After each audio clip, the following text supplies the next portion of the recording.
viene el año 31 y del 31 al 39 España arde, como sabemos, víctima del odio satánico de los sin Dios. El 11 de mayo, no ha pasado un mes de la proclamación de la República, el 14 de abril del 31, tiene lugar la orquestadísima quema de conventos, ante la cual el ínclito Azaña dirá que la vida de un republicano no vale lo que todos los conventos de España.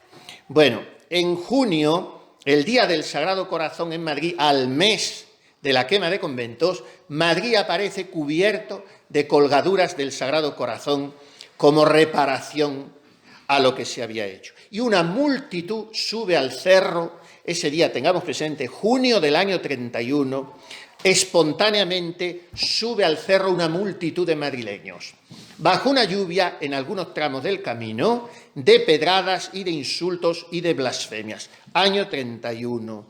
Se encuentran al llegar una pintada republicana en el pedestal, que se apresuran a limpiar. El 12 de mayo, las carmelitas, por orden del obispo, salen a Madrid. Queda allí sola en la casa de capellanes la Madre Maravillas y 3 monjas más. El 22 de julio del 36 las obligarán a salir definitivamente, porque aquellas que han salido volverán, pero a todas las buscan los milicianos y las sacan en el del 36. El día 18 de julio, día del alzamiento, los obreros del Corazón de Jesús que han tenido su vigilia, precisamente ese día en el cerro, regresan a Madrid. Les llega la noticia del alzamiento, se vuelven a Madrid de madrugada, pero 5 jóvenes aguerridos, intrépidos, se quedan allí a defender el monumento. Desde allí ven destruir el cuartel de la Montaña el día 20 de julio y en la mañana del 23 son descubiertos y asesinados por un piquete de milicianos. Y mueren gritando «Viva Cristo Rey», con los brazos en cruz, mirando la imagen del Corazón de Jesús. Digamos por lo menos sus nombres como un homenaje de gratitud, de veneración. Yo no entiendo. Bueno, a veces se dice que si es que empuñaban armas, llevaban armas. El otro día me llamaba a mí un sacerdote que está estudiando todo esto mucho porque trabaja pastoralmente en el cerro y dice, habría que estudiar, claro, como todos los casos, uno por uno. Pero cuando he leído rápidamente, hay uno en concreto, que es que no hay la menor duda de que era un santazo de siempre. 5 santos, jóvenes entre 20 y 30 y tantos años. Justo Dorado, Blas Ciarreta, Fidel Barrio, Vicente del Prado y Elías Requejo. Más tarde serán mártires 2 capellanes de las monjas, el que había retirado inmediatamente el Santísimo cuando las echaron, don José María, después hablará la Madre Maravillas en una carta, nos hemos enterado que lo han matado, 2 capellanes y 50 obreros y 26 obreras. Serán mártires en la cruzada. El 28 de julio es el día de esa famosa fotografía del fusilamiento del monumento. 22 balazos. Alrededor del Corazón, una puntería bastante buena teniendo en cuenta la altura que estaba. Todos estamos viendo ese grupo de milicianos capitaneados por una mujerzuela, una miliciana, instigándoles. 22 balas, ninguna tocará el corazón. Cuando en el año 40, recién vueltas al cerro entre 1000 privaciones, las monjas que han salido y han vuelto a entrar a España por la zona nacional y se han establecido en Batuecas y vuelven enseguida al cerro, le piden que le dé los ejercicios el padre Torres, entonces sale a pasearse y entre los escombros, que es de lo que estaba lleno el monumento, descubre una piedra grande que era el corazón, la piedra del corazón, que la conservan ellas en una ermita dentro de la huerta, le llaman la Santa Reliquia. Y el padre Torres cambia la plática y hace una plática preciosa que está publicado en los tomos de sus obras completas fuera de colección en la BAC, sufragados por la Madre Maravillas, 9 tomos extraordinarios, y en los ejercicios a las carmelitas del Cerro de los Ángeles hay una plática que se llama Fulciteme Floribus, porque él cambia el tema de la plática, toma un versículo del Cantar de los Cantares, que en los Cantares lo dice la esposa, pero él lo aplica como si lo dijera el esposo, que es ese versículo que dice «Fulciteme floribus tipateme malis, quia amore langueo». Fortalecedme con flores, sostenedme con manzanas, porque desfallezco de amor. Y esto lo dice el Corazón de Jesús, diciendo, han querido romper mi corazón, han querido matar mi amor, pero no han conseguido disparar a ese amor mío que nunca desfallece y nunca se apaga. Bueno, pues el 31 de julio empieza la voladura del monumento. No voy a detenerme en esto, fueron 5 intentos, los 5 fallidos inexplicablemente, porque las explosiones eran bárbaras, tanto que se sentía, dicen, conmoverse los cimientos de las casas de los habitantes de Getafe, porque les parecía que se había venido abajo el Cerro de los Ángeles entero. Hasta de pasadas las horas, no se empezaba a ver dibujarse otra vez en el aire la imagen del corazón de Jesús, porque quedaba envuelta por una nube ingente de polvo, de humo, o sea que fueron explosiones extraordinarias. Y los católicos se felicitaban una y otra vez porque era como algo extraordinario, hasta los mismos rojos les daba a veces pavor, porque no caía el corazón de Jesús, era increíble. Y entonces, hartos ya de aquello, como se habían propuesto por encima de todo el volarlo, el 5 de agosto, después de haber mutilado los grupos escultóricos, etcétera, pues suben más de 100 coches de milicianos. De 100 coches de milicianos para trabajar en la Zapa. El 6 de agosto va un camión con un potente tractor, enlazan la estatua con un cable y tiran de ella, y era absolutamente lógico que tenía que caer, ni aún así cayó. Y el 6 al 7, toda la noche del 6 al 7 y todo el día del 7, están subiendo camiones cargados de expertos dinamiteros con perforadoras para colocar explosivos. Y al anochecer, sobre las 9 de la noche, hay una triple explosión y por fin cae el monumento. Las carmelitas desoladas están refugiadas en el convento de las Ursulinas de Getafe, porque estaba bajo bandera francesa y estaban seguras, en un ventanuco del desván hacían guardia, todo el día miraba una rezando y claro, se quedaron absolutamente consternadas, destrozadas. Ya dijo la Madre Maravillas, ya no tenemos sentido aquí, ya no está él. Se fueron a Madrid, se refugiaron en un piso de la calle Claudio Coello. Allí fueron a verla nada menos que Avelino Cabrejas, que le llamaban el carnicero de Vallecas. Tenía crímenes de sangre, todos los que pudo. Luego la Madre Maravillas intercedió ante Franco para perdonarle la vida, porque su mujer se lo fue a suplicar, pero era tal cantidad de crímenes de sangre, fue ejecutado. Y fue con otro a conocerlas, a las monjas del Cerro, don Antonio Montero Moreno, que fue obispo de Badajoz, en la mejor historia que hay sobre los mártires de la Cruzada, el ABAC, dice que es la única comunidad que permaneció íntegra, unida, la única comunidad de clausura. Hubo más de 10.000 mártires, ¿no? 7.000 y pico religiosos, sacerdotes y religiosos fundamentalmente. Religiosas en proporción muy pocas, 300 y pico. Pero hubo comunidades enteras, como esta del otro día de las Concepcionistas del Pardo, en fin. Bueno, pues la comunidad del Cerro permaneció íntegra. No pudieron con él, y se le caían lágrimas a aquellos matarifes, y la Madre Maravilla, como una santaza, con aquel señorío que tenía y aquella llaneza al mismo tiempo, le dice a las monjas: canten, hijas, eso que hemos compuesto y cantamos de vez en cuando, esas coplitas, canten a estos señores. Y empiezan a cantar: si el martirio conseguimos, qué mayor felicidad, beber con Jesús el cáliz y después con él gozar. Y si Dios quisiera que muera en prisión, le diré que estoy presa solo por su amor. Total, que los otros lloraban, no las mataron, salieron allí, salvar la vida a todas. Pero se murieron de pena cuando tiraron el monumento del cerro.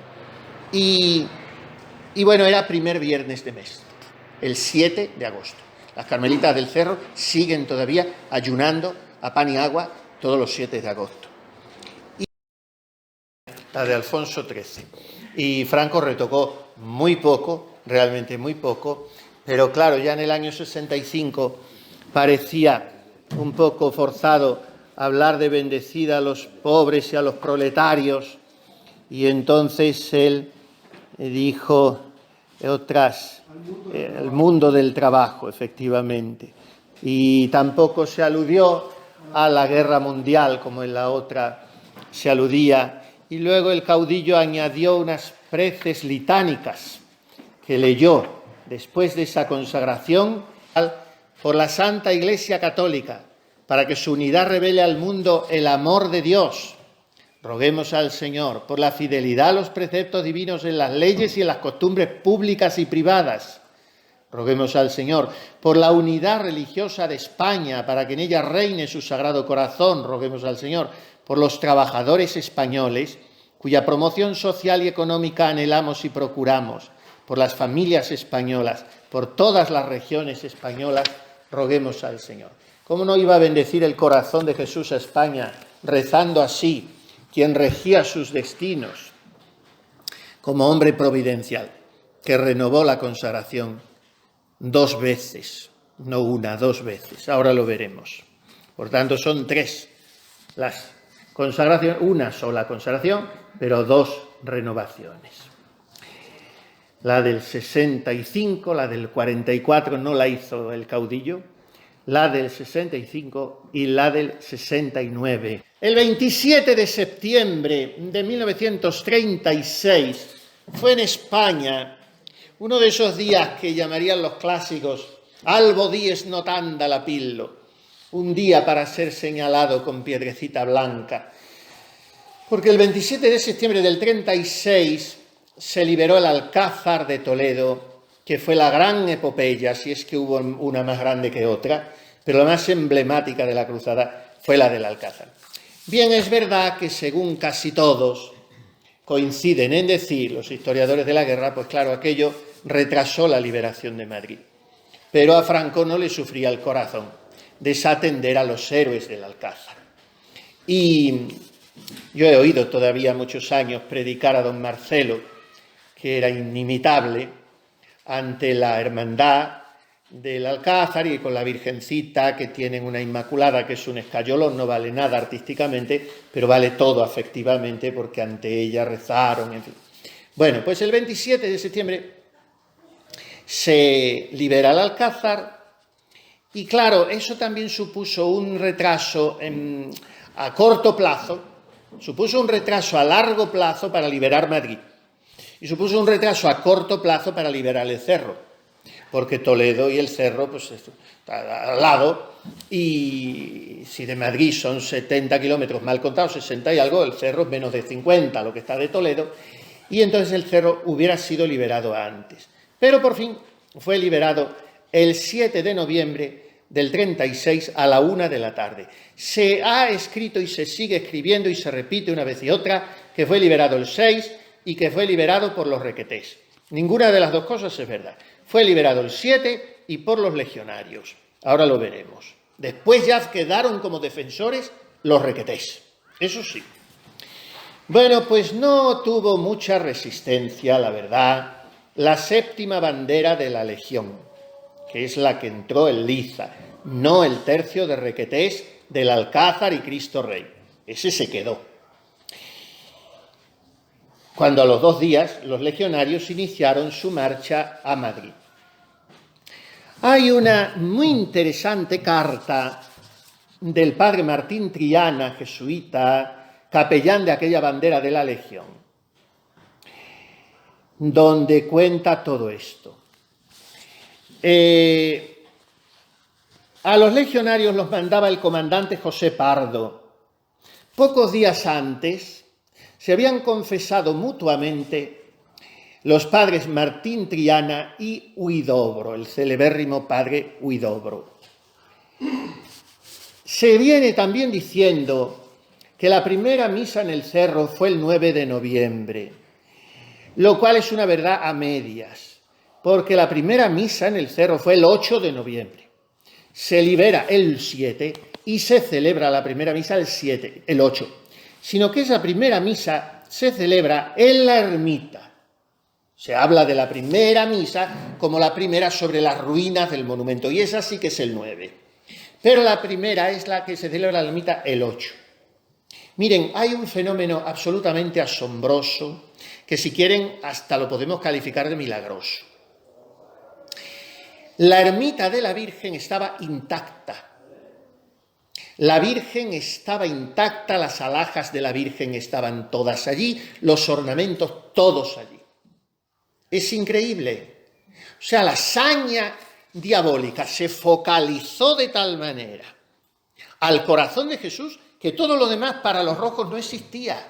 No se acordaron ni siquiera de la ermita, que está allí a 200 metros, la ermita de la Virgen. Todo intacto. El convento de las monjas, la iglesia, como un colador, porque ya veremos que se le llamó el Cerro de los Cañonazos, cayeron 65 bombas en 20 minutos, y entonces era un colador la iglesia de las Monjas, granadas incrustadas en todas las paredes. Pues las imágenes y los ornamentos y los vasos sagrados intactos. No se acordaron para nada los romanos, solo su afán, claro, habían empeñado tantísimas fuerzas y tiempo en barrenar el monumento y tirarlo, que lo demás no existía. Bueno, pues en la ermita de la Virgen, que estaba intacta, celebra este padre Martín Triana la primera misa el día 8 y el día 9 en las ruinas del monumento. Hay una relación en una carta a su madre del requeté Javier Urbiola y Sáez de Tejada. Esta carta la transcribe el padre Sáez de Tejada en un resumen histórico muy completo.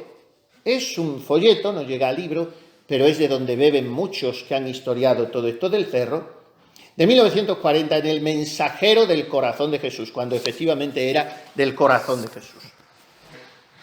Y el padre Sáez de Tejada, que sería tío o algo de este requeté, pues publica esta carta. La carta la escribe este muchacho, supongo que esa tarde se volvería a Toledo porque está fechada en Toledo, el 9 de noviembre del 36. Y dice que encontraron el corazón partido en 2 trozos, le dice a su madre, pero esto no es verdad, porque ya hemos visto que el padre Torres se lo encuentra entero y lo hace pasar a la clausura de las monjas por un montón de hombres, porque pesaba infinito. Puede ser que lo que sí está partido, si ven ustedes fotos, termina el corte que está hecho como atajo de la piedra, también misteriosamente, termina justo donde termina el corazón, pero ustedes saben, del corazón brotan unas llamas y la cruz. Esas llamas y la cruz están ya en otra piedra. A lo mejor se refiere a eso que está partida en 2 trozos, porque lo que es el corazón no está ni partido ni perforado por las balas. Está rodeado, como digo, por los 22 balazos. Y dice, nos dio tanta alegría encontrar la piedra del corazón que fuimos a un pueblo, dicen, fíjese, desde el cerro. Pues irían a Parla, a Pinto, porque si fuera Getafe lo habría dicho. Fuimos a un pueblo a por flores y banderas y lo rodeamos con ellas. Pues se suben los muchachos sobre las ruinas a hacerse unas fotos y desde allí el Urbiola se siente estremecer por un latigazo porque descubre y le da la corazonada, esto es. Y era la cabeza de la imagen. Y claro, una cabeza que no tenía, se ve porque tiene el cuello, tiene toda la forma, pero está totalmente, como lo han visto, destrozada porque hubo el buen acuerdo desde el principio de ponerla allí, y ante esa cabeza, porque el corazón nunca estuvo como se lo llevaron las monjas para adentro, ante esa cabeza hay fotos estremecedoras, yo las he visto, de niños, de ancianos. Hubo una anciana que fue desde un pueblecito de Albacete, con 69 años, entonces eran ancianas, y andando 3 días y 3 noches para pedir que España no entrara en la Segunda Guerra Mundial. Y cuando llegó al cerro, todo el camino de su vida lo subió de rodillas. Y hay una foto en cruz de esa anciana con el pañuelo a la cabeza. Otro anciano anduvo 90 kilómetros con 75 años sin beber y sin hablar con nadie para pedir que España no entrara en la Segunda Guerra Mundial. Hubo casos verdaderamente conmovedores de niños, de peregrinaciones de sacerdotes, conmovedores. Bueno, pues todos, el fin de la peregrinación era esa cabeza, porque no había nada más. Pues esa cabeza, que estaba donde está ahora el monumento, luego ya cuando se empezó a hacer el monumento años antes, trasladaron la ruina enfrente, pues esa cabeza la descubrió este Urbiola. Y entonces le gritó a Falconde, que estaba allí con ellos, y estuvimos, ya leo directo la carta, que es emocionante, la carta a su madre. Estuvimos todos besándola, pues tiene muchos balazos y está muy destrozada.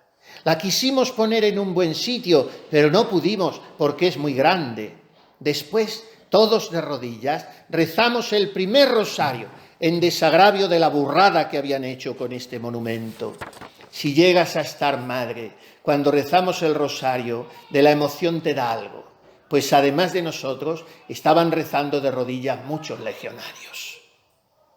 ¿Qué sería esa estampa, Y el requeté dice, bueno, nosotros rezar el rosario, nos lo habéis enseñado desde chico en casa, pero es que estaban los legionariotes también allí rezando el rosario. todos. Ese día 9 celebró sobre las ruinas el jesuita andaluz Mariano Ayala, que había ido con sus requetés. Izaron la bandera nacional y lloraron todos, jefes, oficiales y tropas, también los legionarios. Y uno de ellos, no sabemos si era legionario o requeté, un joven soldado, tomó espontáneamente su gorro para iniciar la primera colecta de reconstrucción del monumento. El día 9 de noviembre, a los 3 meses, agosto, septiembre, octubre, noviembre, a los 3 meses de haberlo volado los rojos. Con la gorrita, aquel soldadito, motu propio, empezó a pedir la perra gorda que tuvieran los otros en el bolsillo. Un mes antes, atención, el 4 de octubre, era el santo onomástico del recién proclamado generalísimo en Salamanca, y entonces era el santo de los terciarios, y los terciarios franciscanos de Alfaro, claro, Navarra siempre es Navarra, piden ese día 4 de octubre, escriben al caudillo y le piden que ordene ya reconstruir el monumento. Aquí en la Iglesia se nos ha metido una memoria histórica en virtud de la cual la hermenéutica de la ruptura posconciliar es también una hermenéutica de la ruptura en la Iglesia española. Aquí todo ha salido de la nada desde el año 78. Carreteras, monumentos, pantanos, seguridad social y el monumento del Cerro de los Ángeles. Todo por generación espontánea, se ha condensado el aire, ha unido las partículas de polvo y de piedra y ahí se ha armado. Y no ha costado dinero a nadie, ni desvelos a nadie, ni sufrimientos a nadie. En ese monumento y en ese cerro tuvo lugar una epopeya humana y religiosa extraordinaria que dio mártires a la Iglesia. Entonces, la perplejidad sube de punto cuando se asiste a estas omisiones clamorosas en nombre de lo políticamente correcto. Pues el 19 de enero del 37, por cierto descuido del batallón, del comandante y de los oficiales, desertó un suboficial. Se hizo una cosa absolutamente incomprensible en el ejército, que es que no se cambió la consigna como se hace por la noche. Y aquel que se había largado pudo regresar impunemente de madrugada al cerro como guía traidor de un pelotón enemigo. Y subieron hasta el cerro. Y en la primera posición de vigilancia en la explanada, que era la antigua hospedería, encontraron ya claro, aquel grupo encontró la resistencia del centinela que dio el alto. Al ruido del encuentro cuerpo a cuerpo, acude el oficial y en lo alto del puesto ese de guardia de la hospedería, en las ventanas, había un requeté que lo está viendo y oyendo todo, muy joven, Diego Díaz de Rábago, y por un aparatito de radio que se ve que él era aficionado a una cosa muy rudimentaria, logra comunicar con el coronel Rada que está en Getafe y le dice lo que está pasando, que están volviendo a tomar el cerro. Porque subían más. El traidor había puesto en movimiento a todos los rojos que había podido. Y entonces Rada da órdenes para recobrar la posición. ¿A quién? Al capitán Mariano Alonso, que se viene con 2 tabores de regulares, los de Larache y Siri Sáhara, y con los requetés de Cristo Rey, mandados por don José Sanz de Diego, defensor del Alcázar. En el entretanto, toda esa madrugada del día ya 20 de enero, la prensa y las radios rojas están anunciando con todo clamor la ocupación de lo que ya venían ellos llamando el Cerro Rojo, la autodenominación de ellos, rojos, ¿no? Por tanto, no es algo peyorativo que hoy se entienda así, pero es lo que se han autodenominado. Bueno, pues el Cerro Rojo, como ya le llamaban, pues anuncian que se ha vuelto a ocupar. Pero aquel capitán Alonso, que era un estratega militar interesante, tras una sencilla operación de sorpresa, retoma el cerro. Sobre esto hay una completísima documentación. Se podría escribir también un libro muy interesante sobre el milagro de la reconquista del cerro, porque por minutos y por aquel requeté que avisó por radio, no volvió el cerro a ser tomado, que hubiera complicado muchísimo las cosas en la guerra. Porque el cerro es un lugar, todo lo que sea una eminencia es un lugar estratégico, eso está claro. Si es una eminencia, por pequeña que sea, porque el cerro es una colinita de nada, pero se divisa todo. Y una eminencia así, cerca de Madrid, pero es que además era el blanco preferente de la artillería enemiga, tanto que le llamaban el Cerro de los Cañonazos. O sea, ellos no querían perder una de las pocas puertas que ya desde el principio de la guerra iban viendo que les iba quedando de comunicación con Valencia, donde estaba el gobierno republicano. Y no querían perder el cerro como lugar estratégico. Entonces vuelven a tomarlo los nacionales y se quedan allí todo el tiempo los requetés. Por eso se ha venido diciendo que lo toman los requetés. Lo retoman los requetés y los tabores de regulares en enero del 37. Pero ese día 7 que se suele decir, repito, que era el 6, pero que era el 7 de noviembre del 36, lo toman los legionarios. Y se quedan allí los requetés. Pero vamos, da igual, pero la historia es la historia. Y luego, el 7 de julio, San Fermín, del 38, es otro hito. Porque claro, a las 7:30 de la mañana, el 7 de julio del 38, el tercio de requetés del Alcázar, que defendía el cerro, oía misa en la iglesia. Se dice la iglesia, no he logrado averiguar si en la iglesia de las monjas o en la ermita. Me inclino porque fuera la iglesia de las monjas. Y era el día de San Fermín, como digo. Bueno, pues entonces, oyendo misa a las 7:30 de la mañana, todos los requetés allí, que se confesaban y comulgaban con frecuencia, todas las baterías del frente de Madrid se ponen a disparar sobre el cerro. Y se calcularon, como he dicho antes, en menos de 20 minutos 600 bombas. Durante horas solo se vio polvo y humo. Pero otro milagro, no murió ni un solo requeté. Tenían que haber fenecido absolutamente todos. Estaban recién comulgados. No murió un solo requeté. La iglesia de las Carmelitas, ya hemos dicho, donde solía celebrar para ellos el capellán de aviación, el padre Sauras, jesuita, estaba llena de boquetes. Y en los muros, acribillados a cañonazos, había incrustadas muchas granadas sin estallar. Cuando vuelven todo lo aprisa que pudieron las carmelitas a retomar su casa, que estaba hecha un basurero y un horror, y se componen como jabatas con la Madre Maravillas al frente a limpiar aquello. Sí, la Madre Maravillas vio en la pared incrustada una granada y las monjas horrorizadas, no, madre, no se le ocurra. Fue tan tranquila, cogió la granada y la echó de allí y tal, y tuvo esa valentía. Había muchísimas. Bueno, pues ante las ruinas del monumento escribirá este padre Sauras, jesuita, que decía la misa para estos muchachos. Cuántos sacrificios, horas de oración, comuniones y aún peregrinaciones silenciosas de no pocos soldaditos de Franco. Se recibe un paquete, misteriosamente una caja de madera por correo.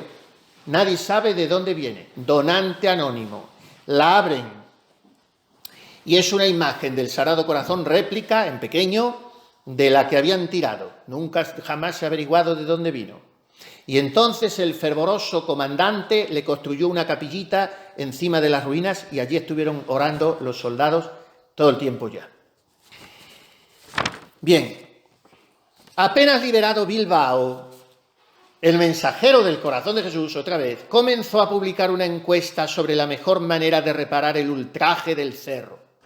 La promovían los padres Sáez de Tejada y el famosísimo padre Remigio Vilariño, del que habrán leído La vida de Cristo, el devocionario del padre Vilariño, es un clásico. Bueno, pues el padre Vilariño fue superviviente de largos meses de prisión entre los muchos bilbaínos que fueron asesinados por los rojos. 28 de marzo del 39, liberación de Madrid. 1 de abril, día de la victoria, fin de la guerra. Explosión de júbilo y gratitud. Hay que ponerse en las cabezas y en las vivencias de aquella gente que no las podemos imaginar ninguno de los que estamos aquí, porque todos tenemos menos de 100 años, ya iba a decir de 90 años, la guerra terminó hace 80, pues es imposible ponerse. Yo cuando veo las películas y los nodos y la gente llorando y los gritos y los brazos en alto y las banderas, pues me puedo explicar algo de lo que supuso, sobre todo para los madrileños, ver entrar a los nacionales. Puedes comprender un poco remotamente.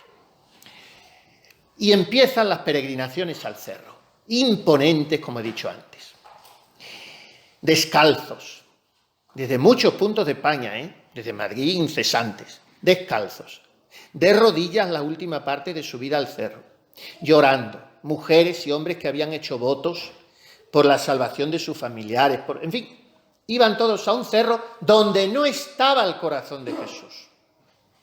O mejor dicho, la imagen, porque el corazón de Jesús estaba más que nunca. Pero hay que ponerse en situación de aquella gente llegando para postrarse allí ante un bloque amorfo, informe, que había sido la cabeza de aquella estatua.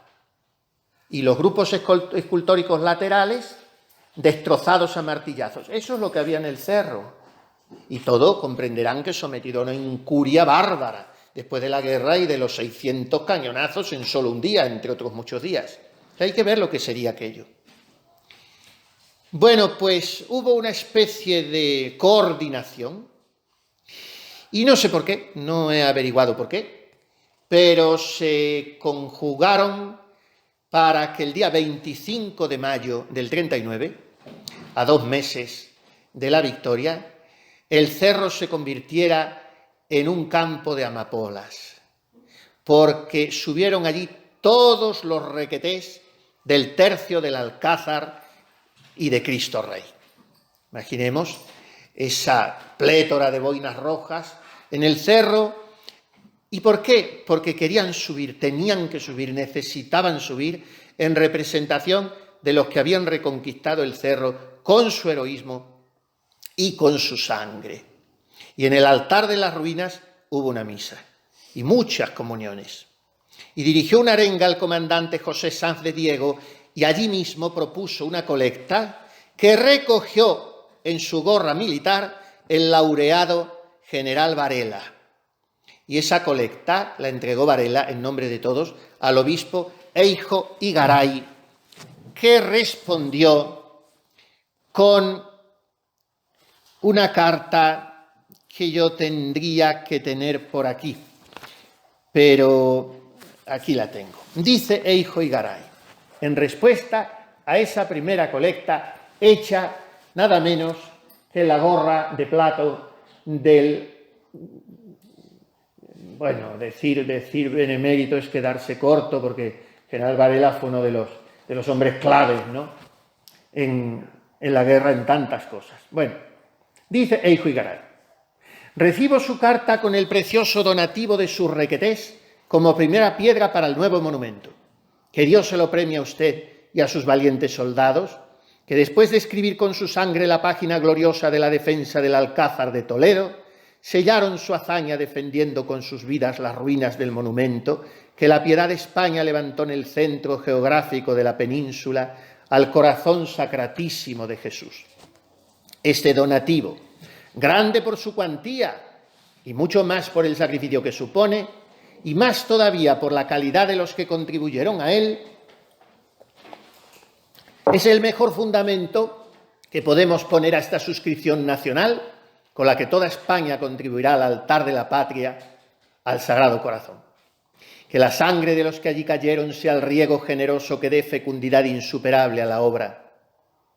Haga presente a todos los oficiales y soldados del valiente tercio que usted tan dignamente manda mi emocionado agradecimiento, con la seguridad de que les tengo a todos muy presentes en mis oraciones, y cuando llegue el momento, que Dios quiera sea pronto, de inaugurar el nuevo monumento, los heroicos requetés del Alcázar rendirán guardia de honor ante él, honor al que tienen derecho por su valentía probada y por su amor demostrado de la forma mejor con que se puede mostrar, que es dando la vida por el amado.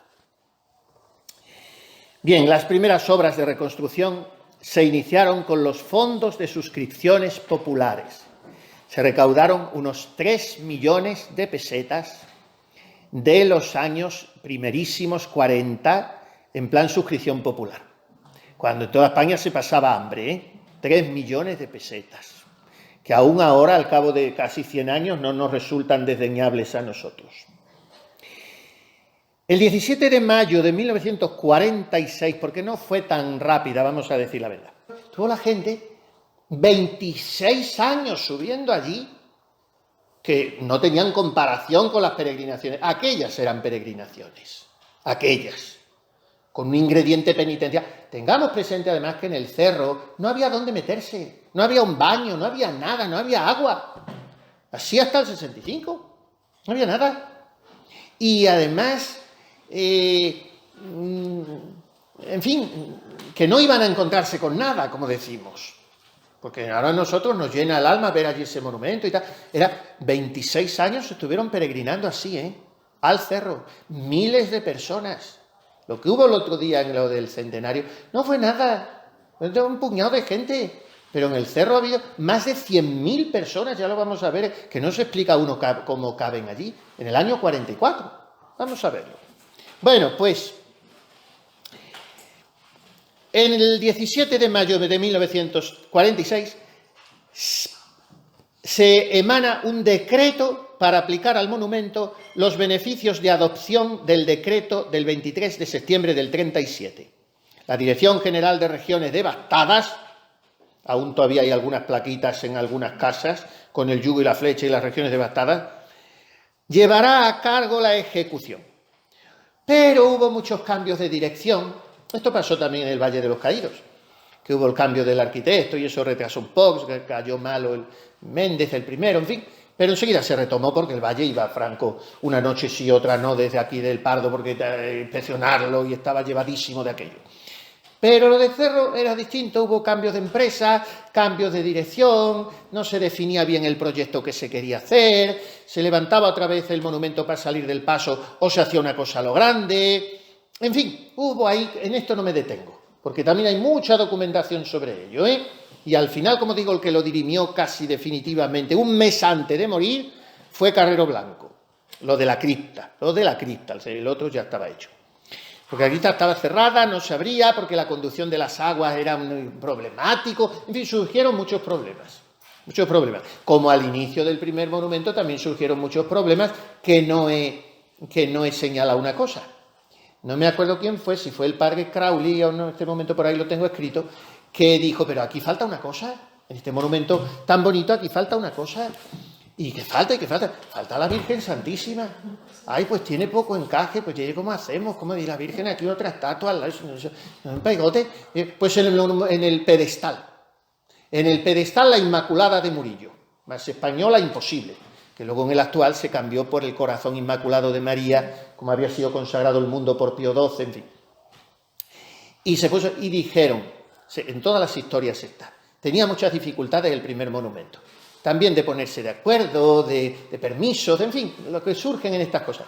Fue decidir poner la Virgen Santísima en el pedestal, desaparecieron todas las dificultades y salió el monumento ya en brevísimo tiempo hacia arriba. ¿Sí? Y fíjese cómo lo hicieron, cómo lo harían y la fuerza que la Virgen le daría a aquel pedestal, que ya hemos visto los 5 intentos de voladura infructuosos que hubo. Bueno. Pues hubo muchos cambios de dirección, los fieles siguieron aportando. Total, que se gastó en el monumento nuevo unos 100 millones de pesetas. En el monumento nuevo. El 18 de julio del 39, tercer aniversario del alzamiento, se puso la primera piedra. En el cerro para la colocación de la primera piedra del monumento, 100.000 personas. Vamos, suben que no suben, porque en el cerro no caben 100.000. Se quedarían en todas las laderas del cerro. O sea, aquello fue, y la ceremonia fue solemnísima. Y la plática que echó el obispo Eijo Igaray fue regia. Y en ella recordó la consagración del año 19 y dijo: desde entonces el Cerro de los Ángeles fue un tabor para los españoles. Durante la guerra fue el Calvario donde España derramó su sangre para rescatar las esencias tradicionales de patria y religión. De este acto están pendientes no solo España, sino toda la hispanidad.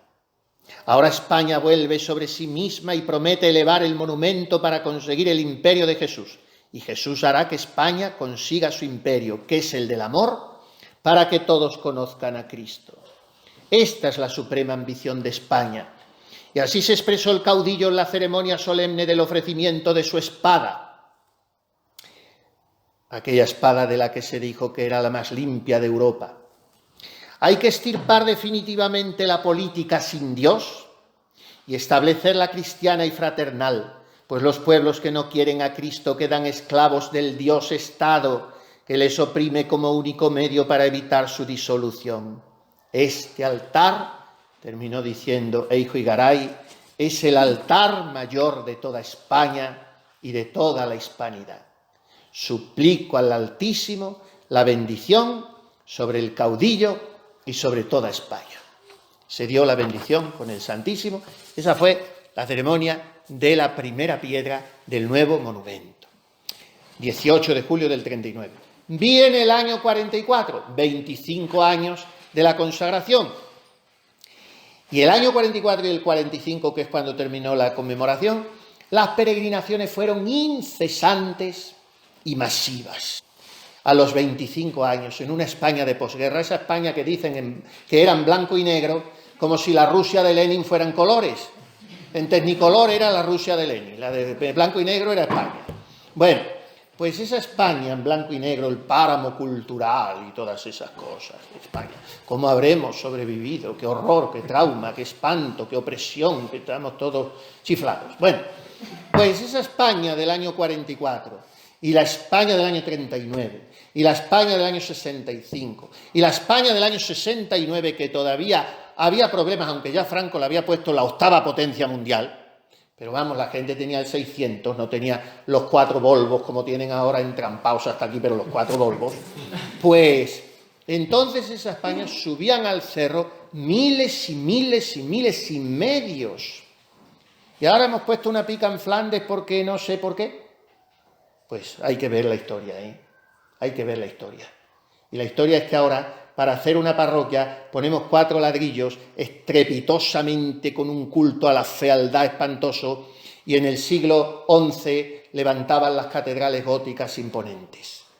O sea que no depende de los medios, depende de la fe. Ahí está la cuestión.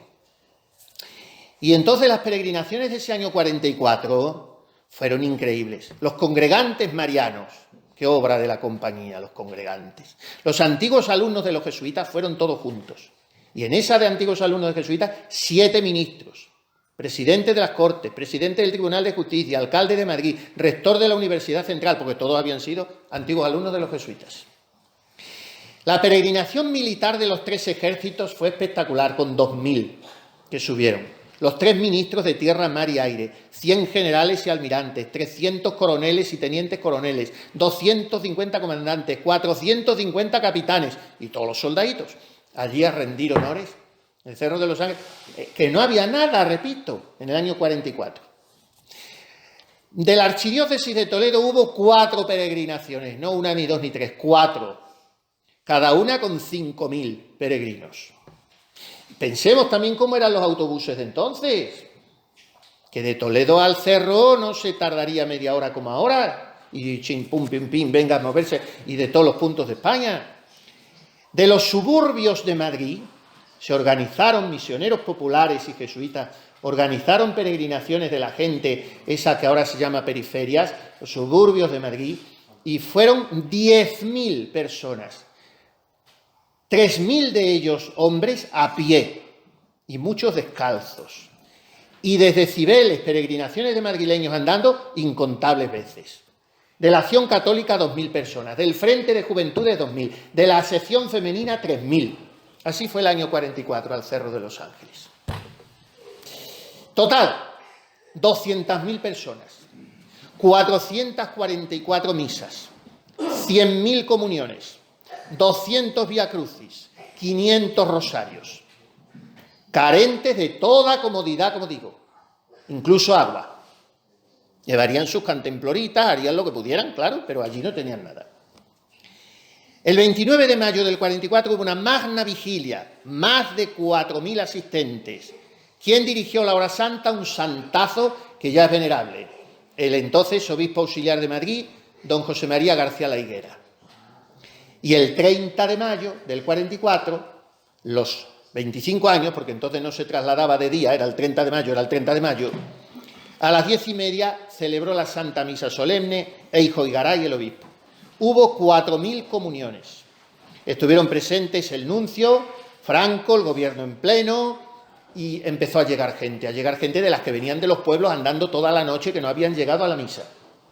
Y entonces, a las 6:30 de la tarde, se trasladó el Santísimo Sacramento de la iglesia de las Carmelitas Descalzas al altar de las ruinas y leyó, esta no la leyó Franco, esta la consagración, por lo tanto no fue renovación, la leyó Eijo Igaray y la redactó, una bonita consagración, don Enrique Pla y Deniel, el primado de España.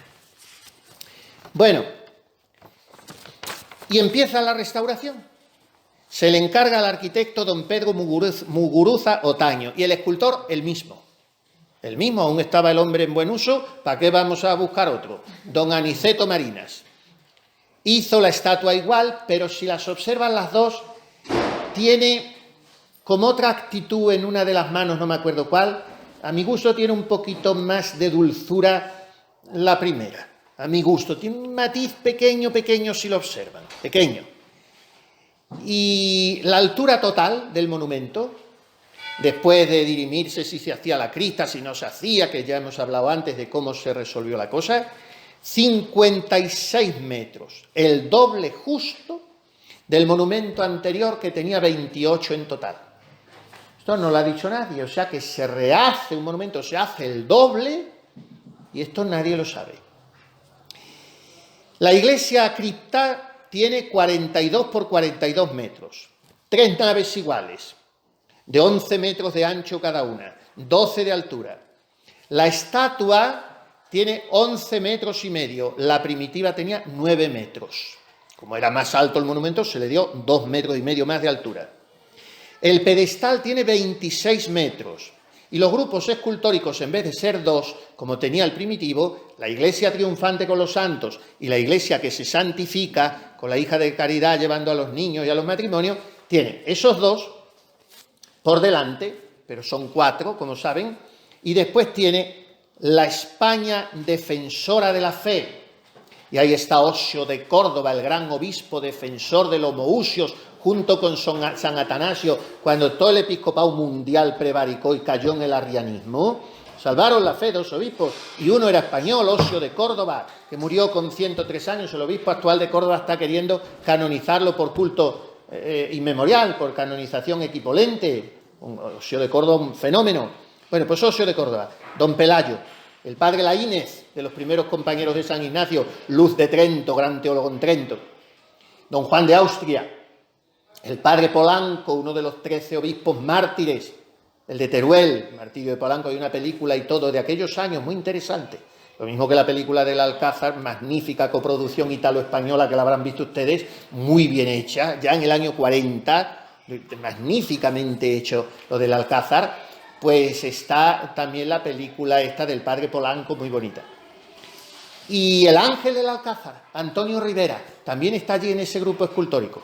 Y luego en el otro grupo escultórico, la iglesia misionera, está Santa Isabel la Católica, Cristóbal Colón, Hernán Cortés, Fray Junípero Serra, 3 indios de los que trajeron a bautizar, y muchos insistieron para que se metiera y al final no lo metieron, y fue una injusticia, porque la iglesia misionera se debe a los obispos, sobre todo. El fenómeno de la naturaleza y de la gracia, desconocidísimo, pero seguramente ha sido el obispo que más ha trabajado en la historia de la iglesia, Santo Toribio de Mogrovejo, arzobispo de Lima, cuando la diócesis de Lima era desde México hasta la Patagonia. O sea, que era toda una diócesis sufragánea de la de Sevilla, que así empezó la diócesis de Lima, y un solo obispo. Y ese obispo se recorrió todo. Bueno, Santo Toribio de Mogrovejo es un fenómeno y ya está. La lonja mide 130 metros de largo por 81 de ancho. Gracias a Dios no se cubrió y quedó como un nártex de las antiguas basílicas, como un ingreso, y entonces se convierte en una iglesia al aire libre y el retablo es el monumento del corazón de Jesús. Y en la fachada se pusieron ahí 3 estatuas, bueno, con buena voluntad.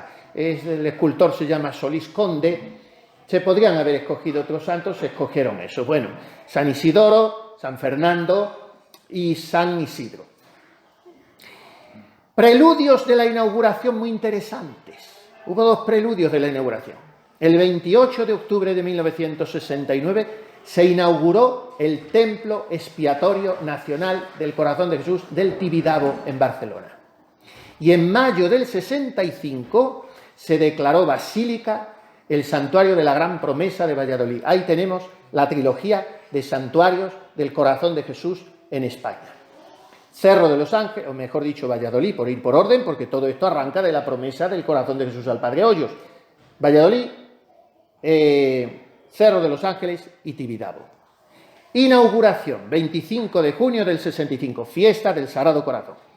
Allí estuvo Franco, el gobierno, los príncipes, don Juan Carlos y doña Sofía, el infante don Luis Alfonso de Baviera, pocos obispos, la verdad, eso me ha llamado la atención mucho, pocos obispos, menos todavía que esta última vez, que ya es decir, 8 arzobispos y 6 obispos.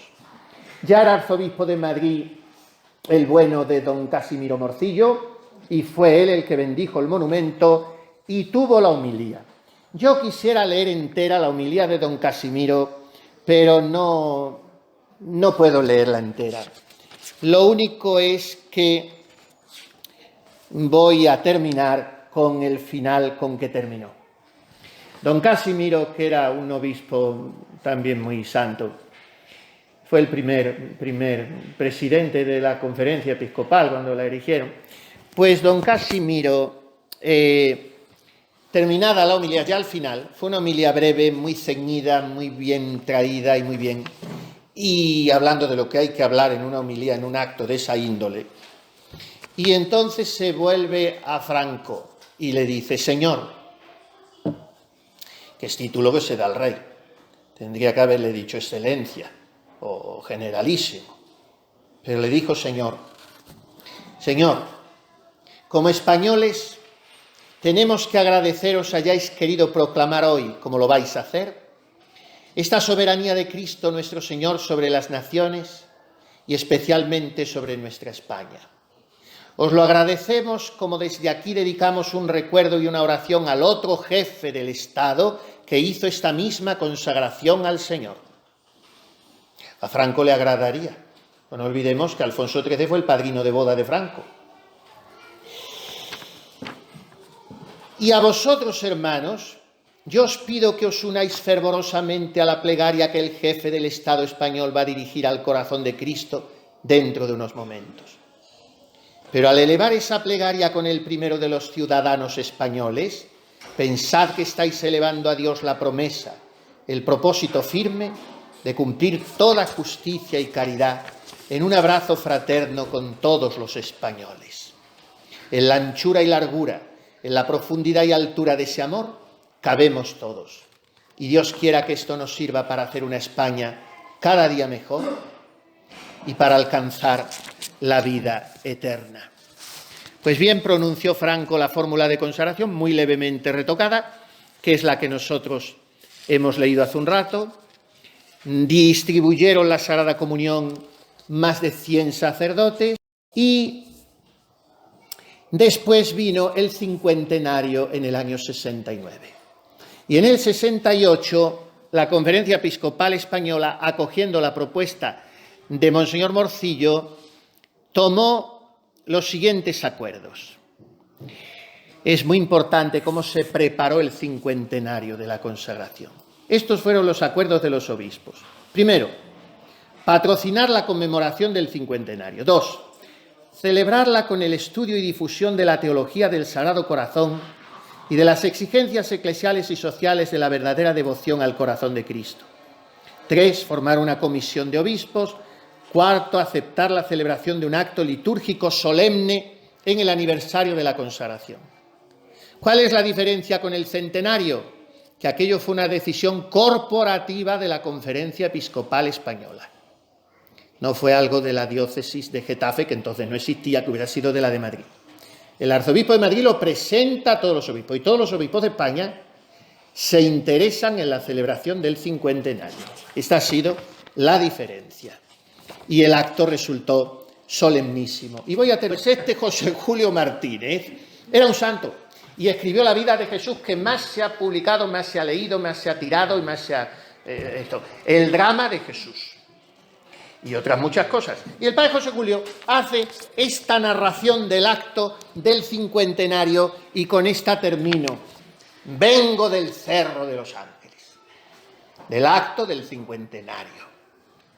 Vengo del Cerro de los Ángeles. Es el centro geográfico de España y también de la hispanidad. Allí se eleva un grandioso monumento donde la imagen de nuestro Señor Jesucristo muestra todo su corazón abierto, extiende las manos en actitud de bendecir y tiene grabadas a sus plantas reino en España. Para que este reinado sea más verdadero y se manifieste mejor en nuestra vida, hace medio siglo, el que entonces era jefe de Estado, Alfonso XIII Rey, hizo la primera consagración de España al corazón de Jesús. Al cumplirse los 50 años, la ha renovado el actual jefe de Estado, generalísimo Franco, a quien Dios guarde muchos años. El acto ha sido hermosísimo en sí mismo, y más todavía por lo que significa y por la participación que en él han tomado miles, millones de españoles que lo han seguido por la radio o por la televisión.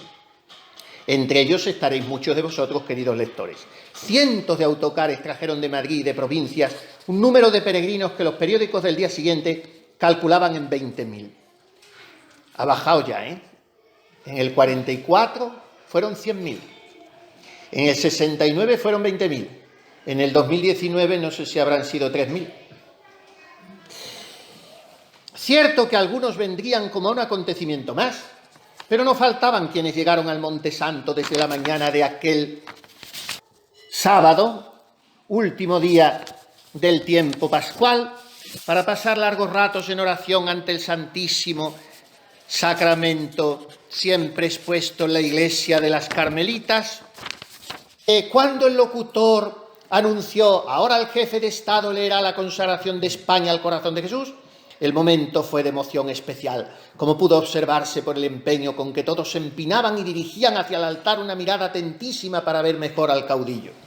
Todos los que estábamos allí sabíamos que su espada arcangélica había sido la primera en romper las tinieblas en que cayera España desde 1931 a 1936. Tinieblas simbolizadas en el satánico fusilamiento marxista del primer monumento al corazón de Jesús, cuyas ruinas teníamos a nuestras espaldas, conservadas como reliquia, para fomentar en los españoles un amor agradecido a nuestro Señor y un deseo de reparar por su honor ofendido por nuestros pecados. Para ver a Franco nos empinábamos todos.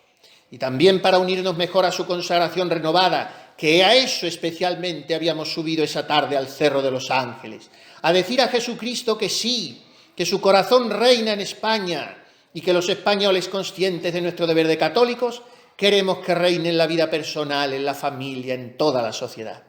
Por eso, cuando el caudillo terminó de leer las palabras en que daba gracias al Señor por los beneficios concedidos a España, y de nuevo le consagraba el reino y le pedía sus bendiciones para el mundo del trabajo, el ejército, brazo armado de la patria, para las familias, para todo el pueblo español, sonó un gran aplauso, el único oído durante toda la ceremonia religiosa, que era como el gran amén con que el pueblo de Dios allí congregado mostraba su identidad de sentimientos con el mensaje de su amado caudillo y con el mensaje del mismo Jesucristo estampado en la piedra del monumento, reino en España. Volvió el caudillo a su tribuna, desde la cual, lo mismo que su esposa doña Carmen, siguió la Santa Misa con tanta atención y devoción, que mostraba por fuera la realidad y absoluta sinceridad de las palabras con que de nuevo se había comprometido al servicio de Jesucristo. Ambos fueron los primeros en acercarse a comulgar, y con ellos las jerarquías del Estado que habían venido para participar en la consagración renovada. Allí pude ver a los ministros del gobierno con sus esposas, a los príncipes don Juan Carlos y doña Sofía, a representaciones elevadas del ejército, de la vida civil, juntamente con 40 obispos y muchos sacerdotes, religiosos, religiosas. Fue, en resumen, una dignísima apertura del Año Nacional del Corazón de Jesús, que será clausurado, según decisión del Episcopado español, el último día de junio de 1970. Me ha gustado mucho leer esto, que yo no sabía. Pues yo nací el 24 de junio de 1970. Total, que nací por poco en el Año Nacional del Corazón de Jesús. Yo creo que el último que ha habido en España. Al anunciar este año nacional, quieren nuestros obispos que en la vida de cada uno de nosotros y en la vida de toda España resplandezca el triunfo no de nosotros mismos, sino de la verdad. Y la verdad es Jesucristo, que nos ofrece su corazón, porque Jesucristo es verdad y es amor. Por eso España ha hecho muy bien al renovar el compromiso de hacerle triunfar. Y si otros no lo hacen, es porque también en esto España es diferente, gracias a Dios. Terminaba simpático el padre José Julio. Bueno, ahora los tiempos han cambiado tanto, que hay cosas que incluso parecerían cualitativamente diversas. Pero Jesus Christus eri et hodie et in secula. Jesucristo es el mismo ayer y hoy y siempre. Y ese corazón, dice Pío XII en su encíclica Aurietis Aquas, jamás, desde el día de su resurrección, ha dejado de latir, primero en la tierra, después para siempre en el cielo, con plácido e imperturbable latido, que envuelve a los hombres, a las naciones, a los individuos y pueblos, en las oleadas misericordiosas de su amor eterno. Y en ese amor nosotros descansamos y confiamos. Pasan los jefes de Estado, pasan los jerarcas de la Iglesia, pasan las corrientes de pensamiento, incluso dentro de la teología o de la pastoral. Todo eso con que el demonio quiere inquietarnos porque asistimos a un cambio tan difícil de explicar, tan con ribetes apocalípticos. Todo eso pasa, todo eso pasa. Y la Virgen Santísima ha prometido, al fin mi inmaculado corazón triunfará. Su corazón triunfará preanunciando el triunfo definitivo del corazón de su Hijo. Por eso nosotros españoles, pues una nación tan amada del corazón de Jesús que ha prometido reinar en ella y con más veneración que en otras muchas partes, pues queremos vivir y morir gritando en el silencio de nuestro corazón, con el testimonio de nuestra vida y con nuestros labios, si nos vemos un día ante el paredón, lo mismo que gritaron nuestros mártires ante el corazón de Jesús. ¡Viva Cristo Rey! Muchas gracias.